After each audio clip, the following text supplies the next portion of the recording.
లోక్సభ ఎన్నికల్లో ఏ పార్టీకి పూర్తి మెజారిటీ రాదని, సంకీర్ణ ప్రభుత్వం ఏర్పడుతుందని, ప్రాంతీయ పార్టీ నేతే ప్రధాని అవుతారని హరీష్ రావు జోస్యం చెప్పారు. 5 గ్యారెంటీలు అమలు చేశామని కాంగ్రెస్ ప్రభుత్వం అబద్దాలు చెబుతోందన్నారు. పాత మేనిఫెస్టో అమలు చేయకుండానే కాంగ్రెస్ కొత్త మేనిఫెస్టో విడుదల చేయటం హాస్యాస్పదంగా ఉందన్నారు. కరెంటు కోతలతో రైతులు, ప్రజలు అల్లాడుతున్నారని హరీష్ ఆరోపించారు. లోక్సభ ఎన్నికల్లో కాంగ్రెస్, బీజేపీ చీకటి ఒప్పందం కుదుర్చుకున్నాయని హరీష్ ఆరోపించారు. రైతుల్లో 5 మోటార్లు గాలిపోయినాయి. కేసీఆర్ ఉండగా ఒక్క మోటార్ గాలలేదు. కాంగ్రెస్ వచ్చింది, కరెంటు మోటార్లు గాలుతున్నాయి.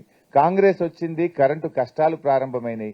కాంగ్రెస్ వచ్చింది, గృహ అవసరాలకు కూడా కరెంటు కోతలు స్టార్ట్ అయిపోయి మార్పు మాత్రం మొదలైంది. అంటే త్రాగునీటి సరఫరాలో మార్పు, విద్యుత్ సరఫరాలో మార్పు, ప్రభుత్వ ఆసుపత్రుల పనితీరు, కేసీఆర్ కిట్టులో మార్పు, రైతు బంధుకు సకాలంలో డబ్బులు ఇవ్వడంలో మార్పు, పంటలు ఎండిపోవడంలో మార్పు, పోలీసులు విపరీతంగా అక్రమ కేసులు పెట్టి ప్రజల్ని వేధించడంలో, ప్రతిపక్షాలను వేధించడంలో, నిర్బంధించడంలో, జైళ్లను నింపడంలో మాత్రం మార్పు మొదలైంది. ప్రజాపాలన అన్నారు. ఈ ప్రజాపాలనలో ఇవాళ నిర్బంధాలు ఎక్కువైపోయినాయి. జైళ్లు నింపడంలో మాత్రం మార్పు మొదలైపోయింది. ఇది ఈరోజు కాంగ్రెస్ ప్రభుత్వం అందించింది. కొత్త పథకాలు రాలేదు కానీ ఉన్న పథకాల్లో కోతలు వచ్చినాయి. మీరు చూస్తే ఈ 6 గ్యారంటీల్లో 5 అయిపోయినాయి అంటున్నారు. నేను మీ ద్వారా రాష్ట్ర ప్రజలకు చెప్పదలుచుకున్నా, కాంగ్రెస్ పార్టీని అడగదలుచుకున్నా, 6లో 5 అయినాయా? 6లో మొదటి గ్యారంటీ మహాలక్ష్మి. ఈ రాష్ట్రంలోని ప్రతి మహిళకు 2,500 రూపాయలు ఇస్తామన్నారు. అమలైందా? కాలేదు. అంటే మొదటి గ్యారంటీ ఫెయిల్. రెండవ గ్యారంటీ రైతులకు రైతు బంధుకు 15,000 రూపాయలు, వడ్లకు మొక్కలకు 500 బోనస్, వ్యవసాయ కూలీలకు 12,000 అయిందా? మూడవ గ్యారంటీ ఇందిరమ్మ ఇండ్లు. పేదలందరికీ 100 రోజుల్లో ఇల్లు మంజూరు చేస్తామని 5 లక్షల రూపాయలతో ఇస్తాము, 250 గజాల స్థలం ఇస్తామన్నారు. ఒక్కరికన్నా ఇచ్చింది రాష్ట్రంలో. నాలుగోది యువ వికాసం. విద్యార్థులందరికీ 5 లక్షల విద్యా భరోసా కార్డు అన్నారు, నిరుద్యోగ భృతి అన్నారు, అమలు కాలేదు, ఫెయిల్. ఐదవది ఆసరా పెన్షన్దారులకు 4,000 పెన్షన్ ఇస్తామన్నారు. ఐదవది ఇవ్వలేదు, ఫెయిల్. మీరు 6లో 5 అయినాయి అన్నారు. 6లో 5 కాలేదు. నువ్వు 100 రోజుల్లో అమలు చేస్తున్నా అన్న నీ మేనిఫెస్టోని అటర్ ఫ్లాప్ అయితే ఇప్పుడు మళ్ళీ కొత్త మేనిఫెస్టో రిలీజ్ చేసిండ్రు. ఎట్లా నమ్మాలి నీ మేనిఫెస్టోను? నువ్వు ఇచ్చిన మేనిఫెస్టోనే నువ్వు అమలు చేయడంలో దారుణంగా ఫెయిల్ అయిపోయి మళ్ళీ కొత్త మేనిఫెస్టో పెట్టడం అంటే ఇది ప్రజల్ని మోసపుచ్చడం. ప్రజలు తెలివైన వాళ్ళు.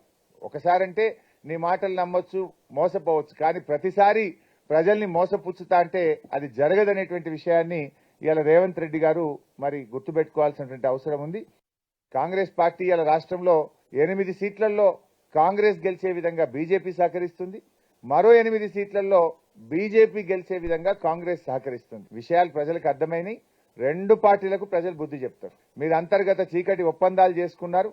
బట్ డెఫినెట్ గా ఇలా ప్రజలు ఏం కోరుకుంటున్నారంటే ప్రశ్నించే గొంతుగా ఉండాలి. ఈ తెలంగాణ హక్కులు కాపాడబడాలంటే బీఆర్ఎస్ పార్టీ అయితేనే కాపాడగలుగుతుంది అని కోరుకుంటా ఉన్నారు. 10 ఏళ్ల పాటు హైదరాబాద్ ను జాయింట్ క్యాపిటల్ గా పెట్టారు. ఈ జూన్ కు ఆ 10 ఏళ్లు పూర్తి కాబోతా ఉన్నాయి. మళ్లీ జాయింట్ క్యాపిటల్ ని ఎక్స్టెండ్ చేయాలని ఇప్పటికే ఆంధ్రప్రదేశ్ నుంచి స్టార్ట్ అయింది. రేపు దాన్ని గట్టిగా అడ్డుకోవాలన్నా, పార్లమెంట్ లో గొంతు విప్పి మాట్లాడాలంటే అది బీఆర్ఎస్ పార్టీతో సాధ్యమవుతుంది. ఇవాళ రేవంత్ రెడ్డి గారికి ఆంధ్రాలో ఆయన మూలాలు ఉన్నాయి. ఆయన మళ్లీ వాళ్ళకి సహకరించే ప్రమాదం లేకపోలేదు.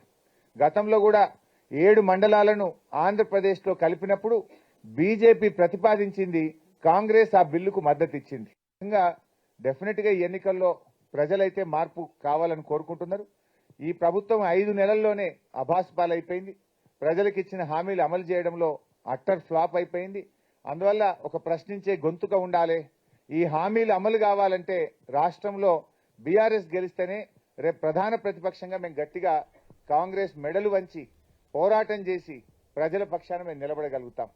అదేవిధంగా కేంద్రంలో కూడా ఈరోజు చూస్తా ఉంటే బీజేపీకి మెజార్టీ వచ్చే పరిస్థితి లేదు, కాంగ్రెస్ కు మెజార్టీ వచ్చే పరిస్థితి లేదు. మళ్లీ సంకీర్ణ యుగం. రీజనల్ పార్టీలే ఈ దేశంలో కీలక భూమిక పోషించబోతా ఉన్నాయి.